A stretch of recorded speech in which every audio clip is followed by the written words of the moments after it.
ele sempre se mostrou fiel às bases dele, às bases de honestidade, de ética, de seriedade. Ele é muito, assim, metódico, né? Perfeccionista, mas ele é, sobretudo, uma pessoa muito humana. Os colegas, os amigos, os conhecidos, né? Tem muito respeito pela sabedoria dele, pela postura dele. Ele simplesmente decidia de acordo com a consciência no sentido do que o ordenamento jurídico determinava, especialmente a Constituição. Esse foi o mote da carreira dele, a Constituição. O que precisa ficar claro e de uma forma bem nítida é a importância da passagem dele pelo Supremo Tribunal Federal e a relevância dos seus votos e das suas decisões para essa nova jurisprudência de um Supremo Tribunal Federal.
A minha missão como magistrado está cumprida. Eu saí com a consciência tranquila de que o que tinha que fazer já fiz. Fui o juiz mais velho em exercício no Brasil, com mais de 44 anos de exercício. Nenhum juiz no país tem ou tinha até então mais do que eu na minha época. Mas é importante continuar fazendo alguma coisa. De algum modo, tem que servir ao país de algum modo, né? A gente agora vai servir em outra área, né? Não necessariamente dentro da magistratura. É preciso sonhar, não é? Que o leitmotiv da vida é o sonho, não é? E quanto mais se sonha e quanto mais se sonha alto, mais a realidade aprende.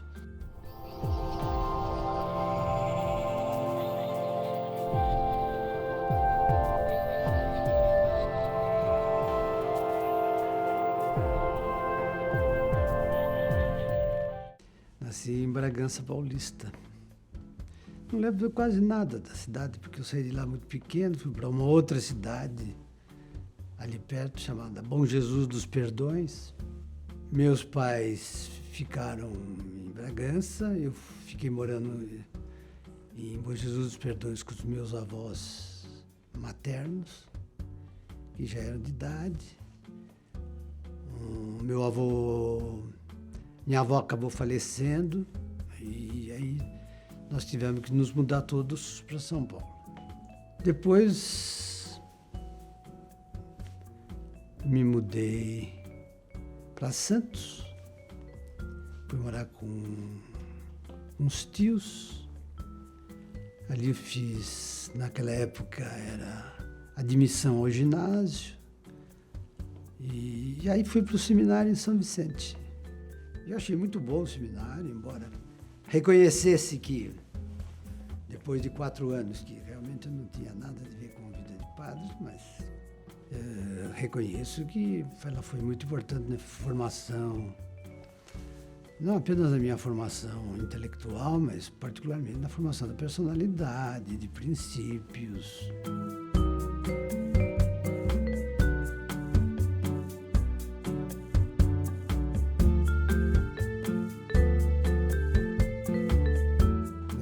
digo sempre que se o seminário não produzia muitos padres, com certeza produziu muitos bons cidadãos.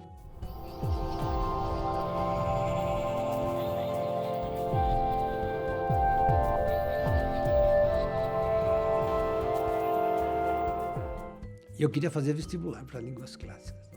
Aí meu pai me disse, com toda a razão, falou: meu filho, você vai fazer línguas clássicas, você vai dar aula, você não sabe nem bem para onde você vai dar aula, você vai para o interior, ou quem sabe, e você vai ter uma vida, do ponto de vista econômico, dificultosa. Eu acho que você podia fazer direito que abre mais os horizontes profissionais, etc. Eu achei que aquele conselho fizesse sentido. Aí eu resolvi fazer direito.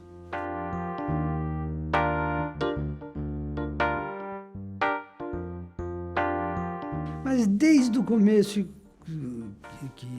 da faculdade, eu não me sentia muito confortável com a ideia de advogar, nem de ser promotor, não. Eu me encantei com a ideia de ser juiz.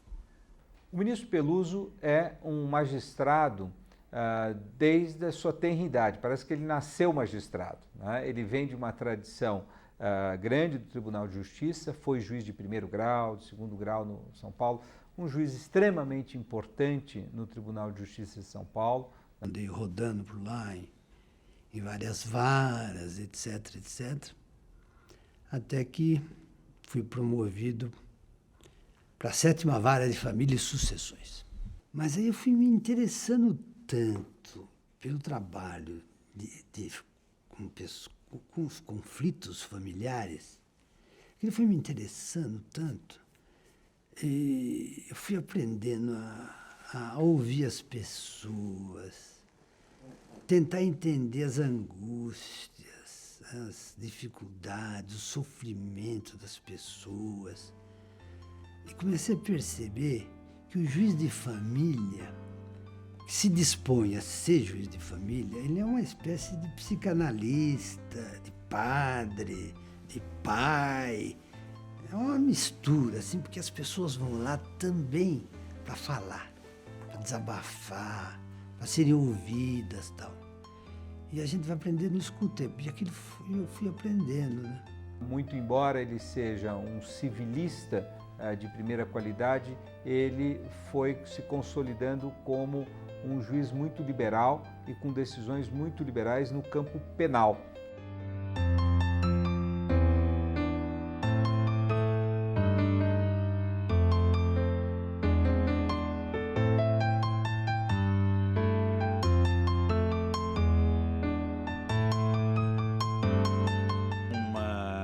Ideia da qual Peluso participou com um enorme interesse, que era a criação dos chamados SICs, Centros de Integração da Comunidade. Núcleos, com juiz, promotor, advogado, delegado de polícia, policial militar, assistente social, cartórios de registro civil,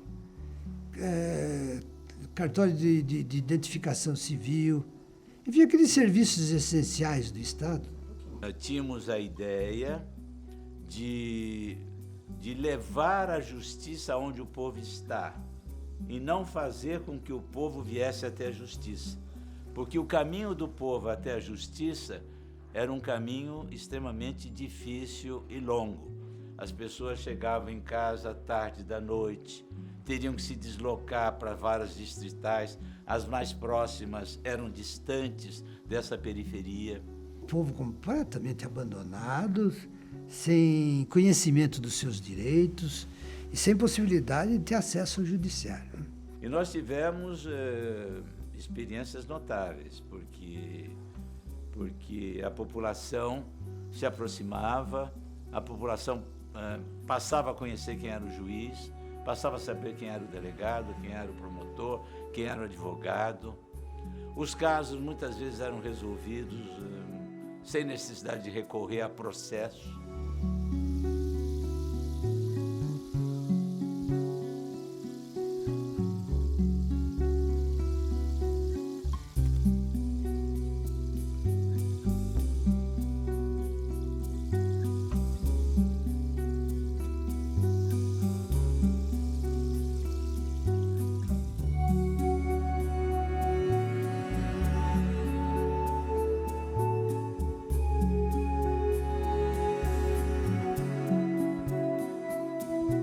eu atribuo muito a esse ambiente, assim, familiar, assim, a maneira de pensar, de entender, né, qual é a nossa missão na vida, do que a gente tem que fazer, da preocupação com o outro, com o bem público. Então, assim, é uma coisa que eu acho que é muito uma herança que a gente tem dos meus pais. Minha mulher eu conheci na faculdade, por referência de uma prima que era amiga dela, etc.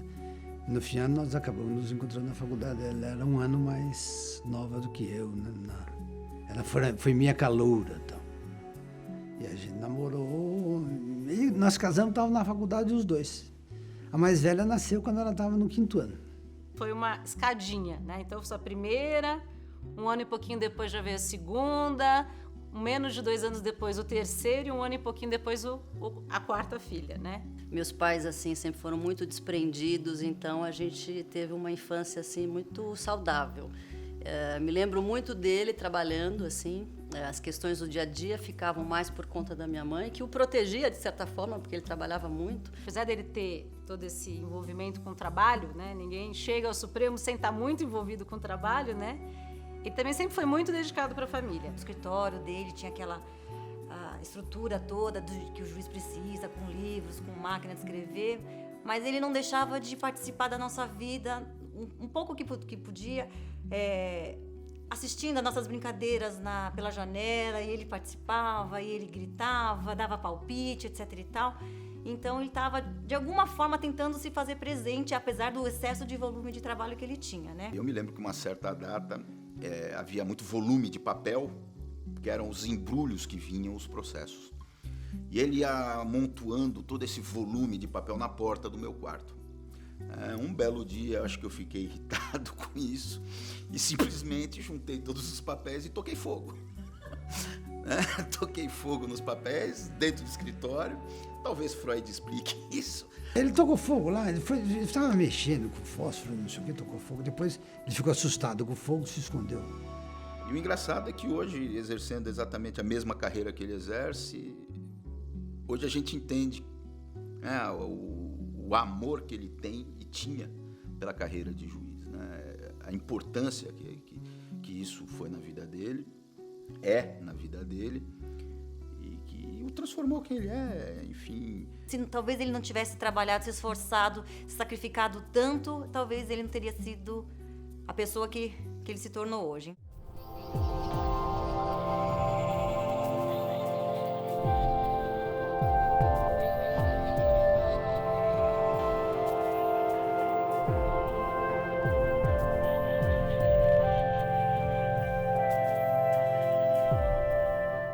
Eu fui convocado por um corregedor a quem eu nunca tinha visto na vida para trabalhar na corregedoria, para ser assessor dele na corregedoria. E aí eu tive a oportunidade de participar de um evento na corregedoria do qual eu me orgulho muito. Além do serviço que eu fiz, esse eu me orgulho muito porque eu acho que foi um serviço que eu fiz além da minha profissão. Houve um episódio em São Paulo, muito conhecido na época, que foi a chamada rebelião no presídio do Hipódromo. E a polícia militar e a polícia civil cercaram todo o quarteirão, um clima de quase guerra mesmo, um clima extremamente perigoso. Seria uma antecipação do Carandiru, provavelmente, e o Peluso, como assessor do corregedor-geral, foi chamado para equacionar aquela situação e ver como ele conseguiria resolver o conflito. Policial civil todos armados, com arma na mão, tentando entrar, e aquela gritaria, provocação, xingamento, etc. Policial exacerbado, todo mundo perturbado. Tira esse pessoal todo daqui, todo mundo está muito perturbado. Aí eles obedeceram, foram corretíssimos, afastaram todos. Essa foi uma atividade que eu considerei brilhante dele, essa capacidade de fazer essa intermediação, não é? Essa capacidade enorme de ter paciência e de ter sossego, de ouvir as pessoas, de tentar encaminhar soluções A gente tinha que providenciar, vinham viaturas para levá-los, e vinham providenciando isso à noite.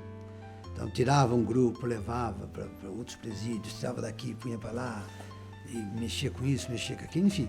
A gente ia atendendo no que era possível atender sem botar em risco a condição deles de presidiários, etc. Não houve nenhuma invasão, os presos rebelados voltaram para o interior do presídio. Alguma coisa da qual eu me orgulho muito, é de ter colaborado para não ter havido nenhuma, vamos dizer assim, nenhum atentado contra a vida de ninguém, nem de prisioneiros, nem de policiais, nem de outros civis que estavam lá.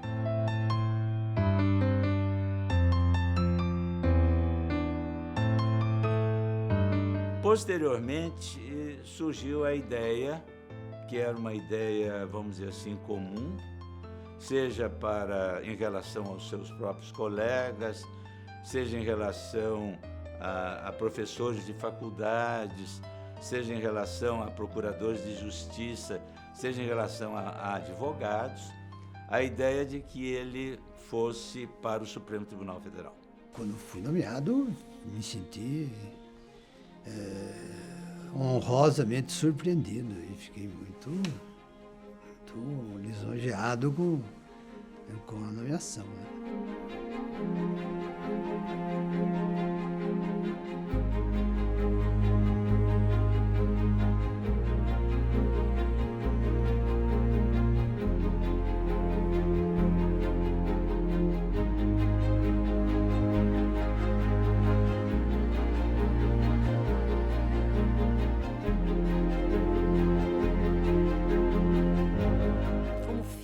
Como magistrada, assim, um momento de muita emoção, de muita alegria, de muito orgulho, né?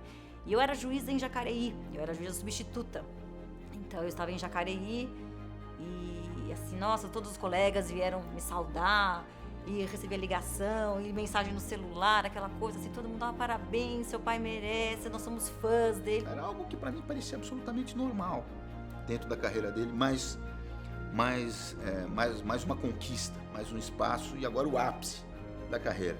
Eu só tive a dimensão quando teve a posse. Aí eu entendi que era uma coisa mais séria. Aí eu entendi a grandeza e vi como ele estava feliz, assim. Ao mesmo tempo que está contente por ser uma coisa legal, ter um destaque, ter um reconhecimento e saber que ele estava bem preparado para isso, que era realmente um desejo dele, né, de muito tempo já, tá nessa posição, ao mesmo tempo ia ser uma grande mudança, né? Porque ele sempre foi muito discreto, né? Não é uma pessoa de gostar sempre de estar falando, de estar em evidência. Eu que fui criado numa cultura de magistratura onde não se fala, eu aprendi que o juiz não fala, o juiz escreve e assina e não fala, né? Me defrontei com uma coisa diferente no Supremo, a pressão da imprensa, de repórteres, setoristas.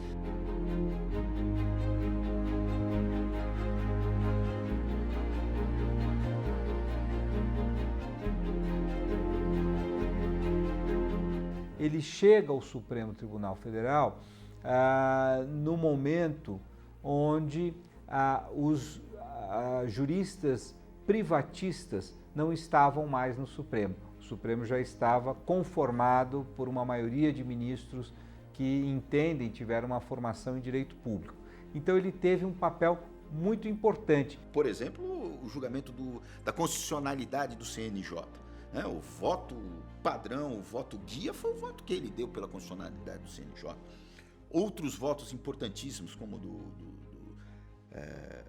dos fetos anencefálicos, são votos absolutamente técnicos. Né? Você pode não concordar com a conclusão, com o posicionamento, mas todos os posicionamentos dele são juridicamente embasados, né? Não tem nenhum achismo, não tem sociologismo, não tem, são questões absolutamente técnicas. Não sei o que eles dizem de ser técnico ou não ser técnico. De acordo com a minha consciência, de acordo com aquilo que eu acho que é o que a Constituição diz. Se o povo vai ficar feliz, não vai ficar feliz, se os políticos vão ficar felizes, não vão, se vão aplaudir, não vão, para mim sempre foi absolutamente irrelevante. Em alguma medida, o papel dele se assemelha do ministro Moreira Alves em termos de tecnicalidade. Ele era um jurista preparadíssimo, que conhecia a natureza dos institutos jurídicos, e especialmente dos institutos jurídicos processuais e de direito privado. Ele passou a ser um grande juiz criminal também. Eu ponho sempre em destaque a decisão que foi dada sobre a Lei de Crimes Hediondos. A Lei de Crimes Hediondos estabelecia que todo preso tinha que cumprir a pena integralmente em regime fechado. Foi através de um voto dele, por 6-5 votos, que o Supremo mudou a sua orientação nisso. No julgamento da ação penal 470, por exemplo, toda vez que a questão ficava um pouco mais turva, mais conturbada, no curto período que ele esteve lá, ele era sempre capaz de uma maneira muito clara, distinguir as coisas e dizer qual era a posição jurídica a ser adotada. Às vezes você via em julgamentos importantes, que eram televisionados pela TV Justiça, em que as discussões começavam a acontecer e que simplesmente se perdia o ponto de julgamento, do assunto que estava em pauta, né? E aí, diversas vezes, meu pai parava, os outros paravam para ouvir, e ele cravava no ponto, ou seja, vamos parar de discutir um monte de coisa que não tem nada a ver com a causa, o problema é esse, a questão, tecnicamente, é assim, assado, e vamos nos ater a isso, questão. E diversas vezes esse posicionamento dele foi o voto condutor do julgamento. Quando ele foi pra Brasília, eu tinha 8 anos. E aí eu assistia e eu não entendia, né? Então eu sempre deixava no mudo. E aí quando ele falava, eu soltava o som.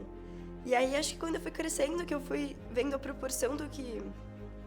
vendo a importância, de fato, do que ele fazia e entendendo a profissão dele, eu fui me interessando, eu acho que eu gostei cada vez mais dos assuntos que eram discutidos. E aí eu comecei a tirar do mudo, não só, assim, quando ele estava falando, mas eu comecei a assistir, a entender.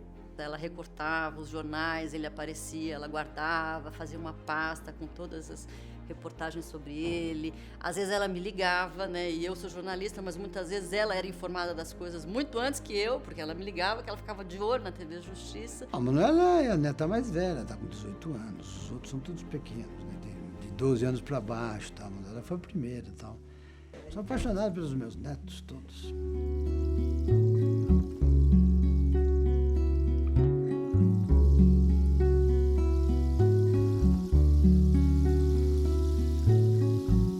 Agora que ele se aposentou, o escritório virou lugar pro xadrez também. Ele senta lá no computador e às vezes o dia tá claro, fica noite, ele não acende a luz, ele tá sempre lá no xadrez, concentrado, ele gosta. É o hobby dele, né? Tênis e o xadrez. E o Corinthians. Eu, pessoalmente, lamentei muito, assim, a saída, porque eu acho que ele é novo, 70 anos é muito cedo, e ele é uma pessoa intelectualmente muito ativa, está muito bem. Eu acho uma judiação, assim, a pessoa tem que se aposentar compulsoriamente, e acho até que foi uma perda para o Supremo, que acho que ele dava uma contribuição importante. Terminei uma fase da minha vida, aquilo que para mim acabou, tinha que fazer, já fiz. Acho que encerrei a minha fase, o meu trabalho, não tenho nada para reclamar. Meu pai tá contente com a aposentadoria, né? Eu sinto que ele tá mais leve, né? Apesar do Supremo ser uma coisa... Ele gostava muito de trabalhar no Supremo, mas tem um peso, né? De responsabilidade, das exposições. E eu acho que agora, para nós, assim, ele tá mais solto, mas ao mesmo tempo ele tá trabalhando ainda no que ele gosta, né? Então não é que ele abandonou a área jurídica, pelo contrário, ele está muito ativo. Quem se aposenta e fica sentado no canto, morre cedo. Abandona a vida, não pode. Então... eu trabalho, faço consultoria, pareceres, só faço isso, não advogo, que nem esses jovens, isso é coisa para jovem. Acompanhar causas, processos, isso eu não faço. Mas trabalho em pareceres, consultoria. Todo dia minha mulher diz que eu estou trabalhando mais agora do que eu trabalhava antes. Não acredito muito, mas enfim. Falar sobre a personalidade do Peluso é sempre um negócio difícil. Ele é um homem extremamente ponderado, é uma pessoa extremamente estudiosa, é um excelente chefe de família. Tudo que ele nos ensinou, todos os valores, todos os conceitos que ele nos passou, assim, realmente é a base da família, assim. Eu sou, assim, infinitamente abençoada. Ele é muito especial.